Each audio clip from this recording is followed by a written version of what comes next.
there. This is Ian Nethercott, the famous host of the original Auto Hub show. This is our new one-on-one interview show for 2024. We're going to be adding more episodes in 2025. This may be the first one, depending on when I get to edit it.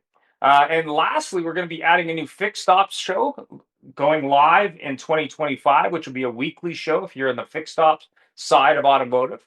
But what I'd like to do on the recorded one-on-one shows is interview people that maybe not be in the car business. They might be in the car business. They might have an interest in cars. They might just be people that are interesting and dynamic. And I have one of those today. His name is Siger Jane, I believe. Did I get it right? I hope so. Yeah, you did.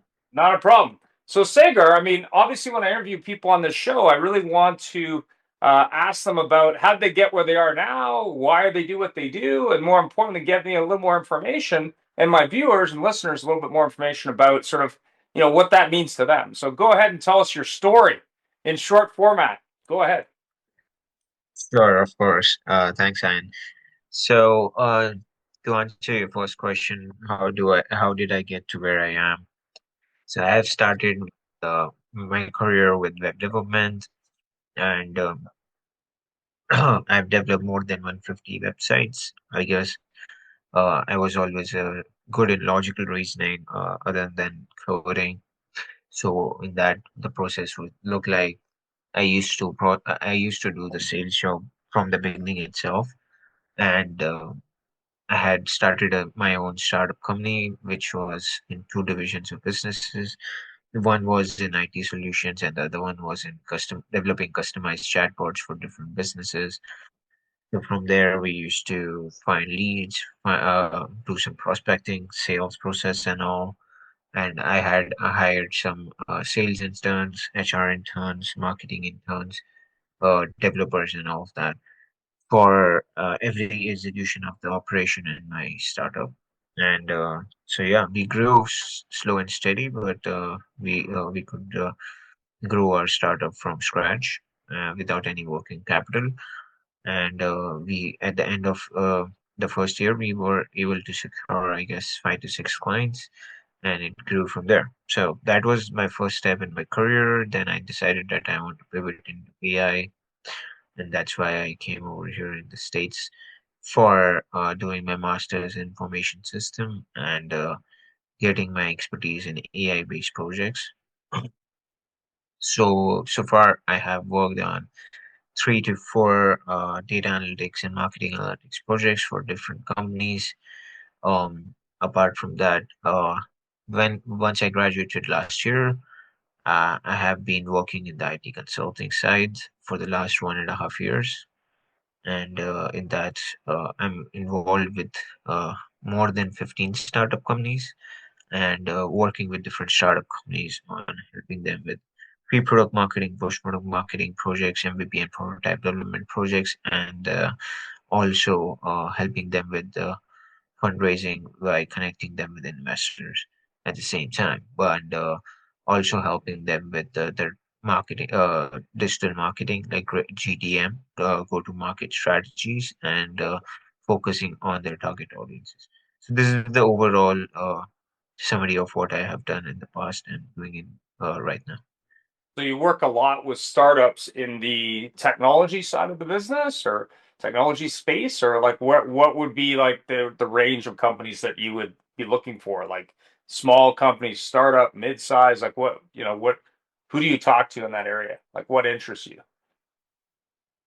So I So my target audience is mainly startup companies to SMBs, small to medium sized enterprises.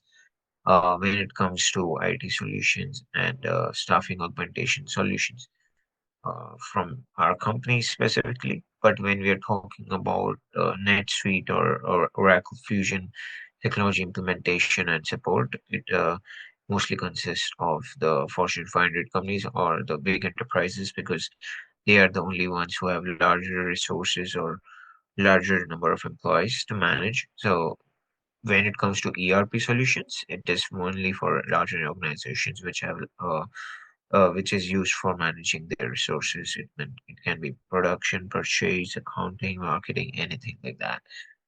So what So yeah, so what that we are go ahead. So yeah, we specialize in all of that. Yeah. So when you're looking at AI technology, you're looking at, say, a small to medium-sized business in the US market, that's obviously probably what, 5,000 employees and larger. If you're Canadian listening to the show, that's obviously a large business in Canada, so that would be not considered a medium size. And small in Canada, very small. Small in the US are more mid-size in the Canadian side. But if you're looking at these businesses and you're saying, okay, I've got 5,000 employees, I've got $100 million in revenue or whatever that number is, and you're talking about, say, marketing and sales and AI and operations, where do you see yourself adding value, or where do they see you adding value to their business as we roll into 2025? So when we are talking about the large enterprises and the so the value addition part is where they actually have a requirement or they have a pain point of something, you know. So suppose they already have a ERP solution in their place and they are suppose then they are getting acquired by another company or they are changing some pricing model in their products or suppose they are adding new products in their business line. So that is something which is required on the SAP or ERP side, and that is only that can only be done by licensed like developer or licensed implementation partner by SAP or Oracle.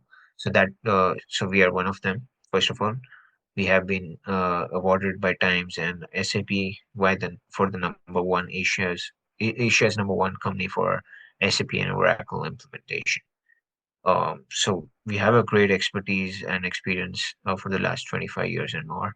So we are able to do any kind of challenge. We are able to meet any kind of challenges which comes to our place. These were some of the examples which I told before this.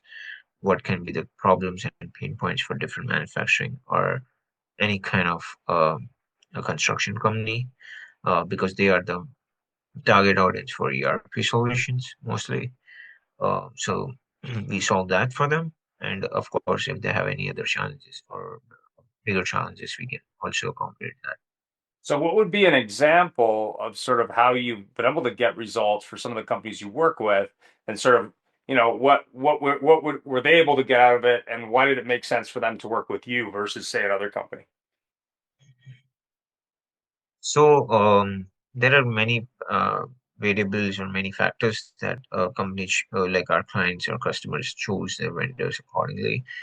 Uh, so most of the customers which has chosen us as their vendor for implementation or partner or support partner, any of that in the SAP or ERP side, Yeah. is mostly because of our success stories, our track record, our expertise, our professionalism. Then, of course, because we also make them very comfortable throughout the whole sales process till the deal has been closed and after the deal as well. So that's why. And so we have a zero customer churn rate as well. If that helps. So that is because of all of this. So we have taken into consideration all of these factors and what is needed to be done in this industry, which is, of course, the service industry. It doesn't matter how good of your solution is. Of course, that is the first thing to be there. But apart from that, you have to be really good at your hospitality, or you have to be uh, understanding your customer's pain point really well. Then only you can grow in your business. So we are able to follow all that rules, guidelines. So let's say I That's have a why company we and are they able to do that. let's say I have a company and they're a fit in the revenue model side. They engage you. They wanted to, say, I don't know, reduce headcount or increase results. And maybe they're in the a service business, whether it be automotive or real estate or hospitality or something to do with that. What would the process look like for them to, say, get started with you, where you could do a needs analysis and see if there's a fit? And more importantly, what could they expect in, say, the first 6 months working with you? Like, what is that? What contracts do you generally structure? How does that work?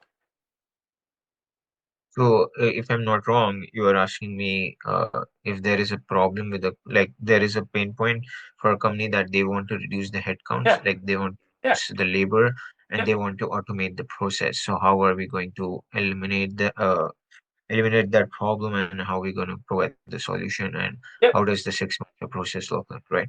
yeah, correct. Okay. So, to answer that question, what we'll be doing is the first step.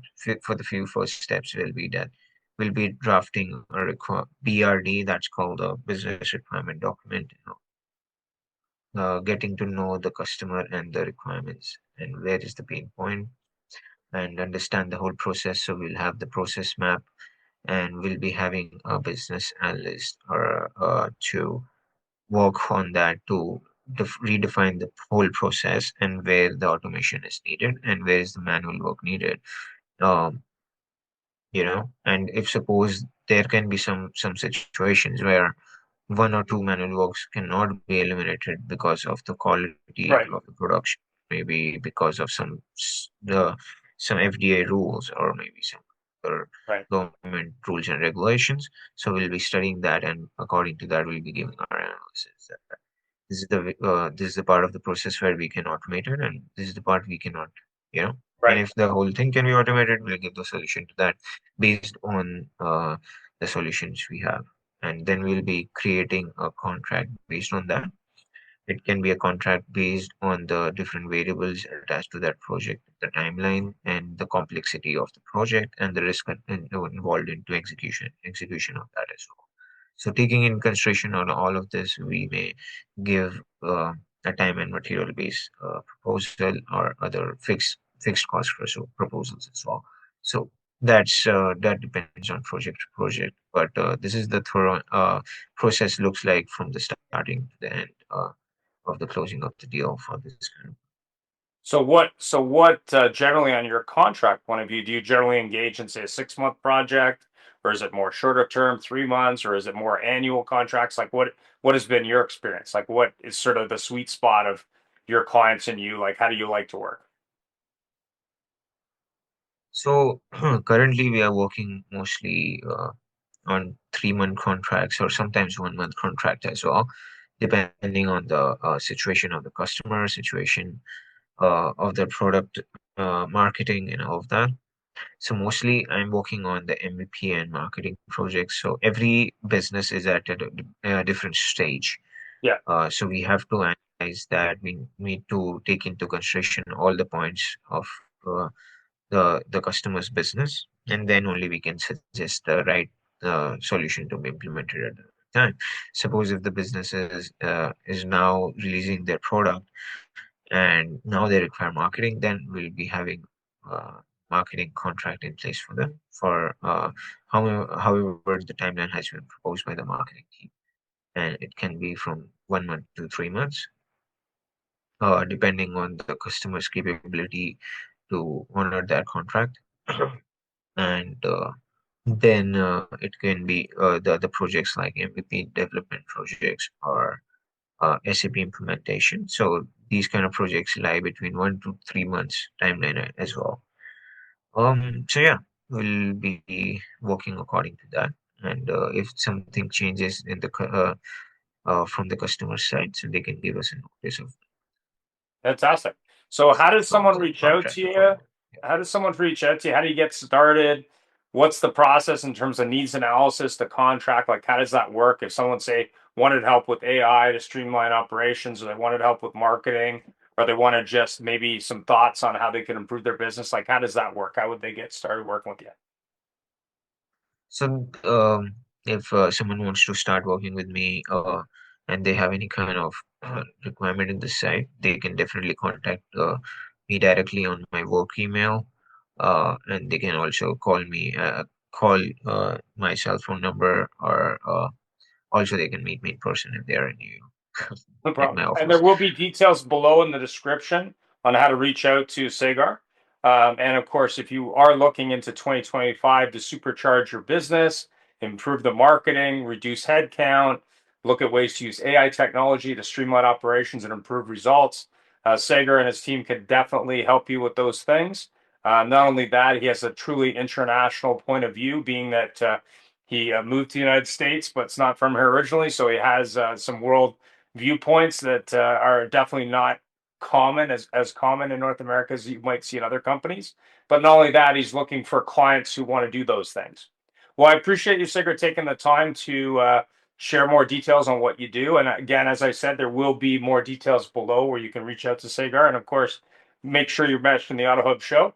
And have yourself a great 2025 if I don't see you before NADA in New Orleans. And thanks for taking the time, Sagar. I really appreciate it. I know you can add a lot of value to these businesses and help them do things that maybe they don't know how to do or can't do efficiently in 2025.